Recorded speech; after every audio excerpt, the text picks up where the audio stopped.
We already know that in order to add data into our function, all what we need to do is just to pass parameters. So if I am looking to pass a third item, I can just specify it here and say item 3. I can call it whatever I want, of course, and let's just print it. And here we go, we managed to add a new entity into our function without a problem. But there is a problem actually. Sometimes, at certain points, we don't really know the exact amount of items we are looking to pass into our function. As you can see here, whenever I am looking to add a new entity, I will be compelled to add it here as a new parameter. But what if I don't know the exact amount of entities I am looking to append into my function? For this use case, using args should be a very good decision. Let's remove everything and specify args.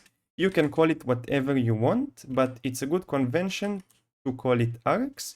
And then we should specify this and take a look at the output now. As you can see, we managed to insert a couple of items all into one parameter. Whenever we want to change it, we can easily add new items, and we are not compelled to add new parameters.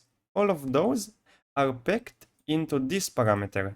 You might ask yourself, what is this symbol? So in other programming languages, such as C, it represents pointers, but it is not the case here. Thankfully, in Python, we don't have to deal with pointers. So let me show you, let me comment this. And I will print this simple list, and I will specify this symbol. Let's take a look at the output. As you can see, it unpacked the whole list. And this is what it does. Whenever you call it on lists or variables and so on, it will unpack. This operator is called the unpacking operator. But whenever you call it inside of function parameters, it will do the opposite. It will pack the data. As you can see here, the data is packed. And let's run this again. Here the data is unpacked.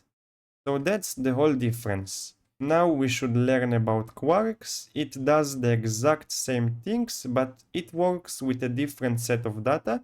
When we use Kwargs, we are working with key value pairs, and we should specify double asterisks. So let's take a look at the output, and as you can see, it does the exact same thing.